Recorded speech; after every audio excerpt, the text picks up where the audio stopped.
नमस्कार। आज का जो विषय है वो बहुत ही महत्वपूर्ण है। इस विषय को मेरे लिए आपके सामने प्रस्तुत करना एक बड़ा कंपेलिंग रीज़न और स्ट्रॉन्ग रीज़न था कि आज मैं आपके सामने ज़रूर इस टॉपिक को रखूं।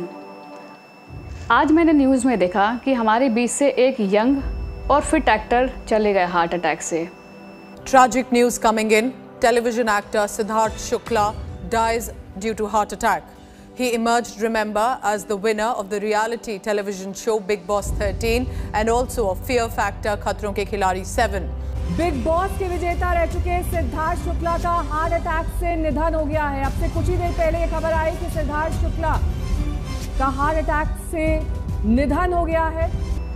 हार्ट अटैक जो कि पहले एल्डरली लोगों को ज़्यादा इफ़ेक्ट करता था as compare to younger generation, तो मैं सोच में पड़ गई कि ये ज़रूर टॉपिक आपके समकक्ष पेश करूं।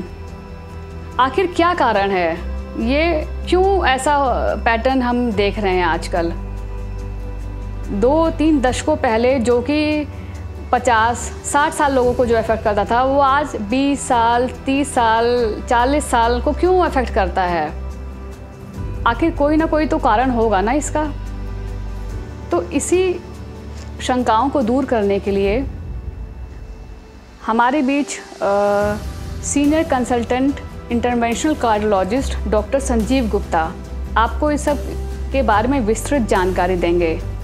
कृपया उन्हें ध्यान से सुने और इस पर अमल करें। दोस्तों नमस्कार, मैं doctor Sanjeev Kumar Gupta, senior consultant interventional cardiology, metro hospital.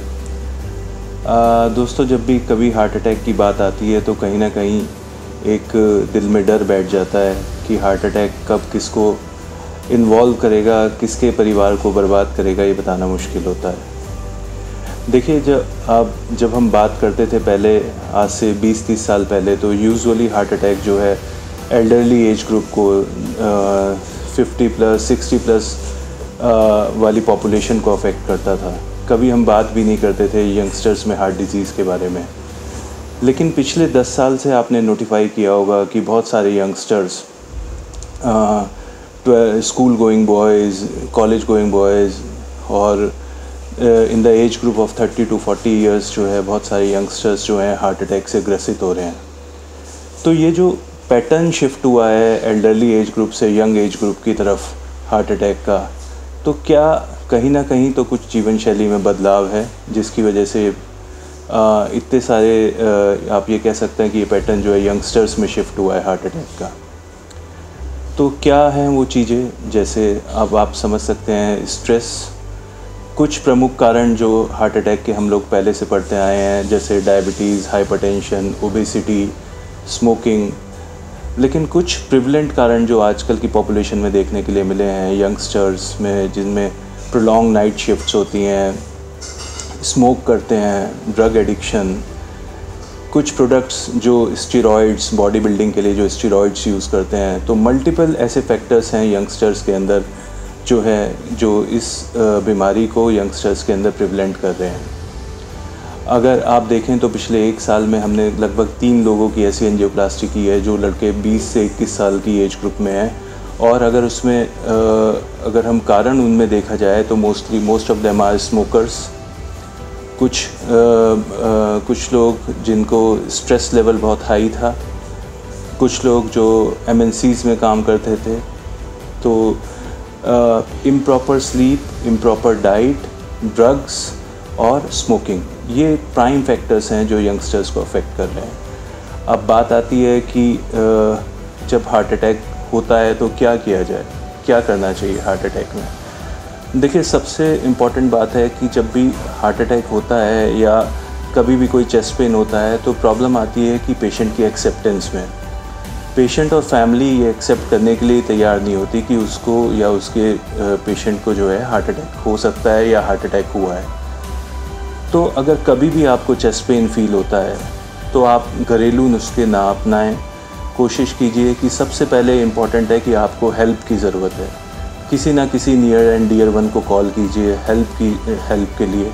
कोशिश कीजिए जितनी जल्द से जल्द हो सके आप नियर बाई हॉस्पिटल जाएँ, लोकल फिजिशियन को कंसल्ट करें, एटलीस्ट एक ECG कराएं और डिस्कस करें। आजकल इतने सारे माध्यम हैं, ईसीजी आप सेंड कर सकते हैं, किसी भी कार्डियोलॉजिस्ट को सेंड कर सकते हैं, मल्टीपल टेली कंसल्टेशंस अवेलेबल हैं। तो बेसिकली हार्ट डिज़ीज़ के अंदर इम्पॉर्टेंट है टाइम। अगर आप जितना जल्दी हार्ट डिज़ीज़ को रेस्पॉन्ड करते हैं, जितना जल्दी आप हॉस्पिटल जाते हैं, जितना जल्दी आप इसमें इंटरवीन करते हैं, उतनी ही लाइफ आपकी सेव होगी। वनस्पत हमेशा ये सोचना कि हर चेस्ट पेन जो है एसिडिटी की वजह से है, मैं घर में इनो ले लूँ या मैं कोई पेन किलर ले लूँ, वो दोस्तों जो है आपको नुकसान कहीं ना कहीं पहुँचाएगा। यंगस्टर्स में हार्ट अटैक को मद्देनज़र रखते हुए मैं आपको यही सलाह दूंगा कि एडिक्वेट स्लीप लें, एडिक्वेट एक्सरसाइज करें और कोशिश करें कि कम से कम जो है किसी भी ड्रग का या तंबाकू का या स्मोकिंग का जो है सेवन ना करें। So stay healthy, stay safe. Thank you.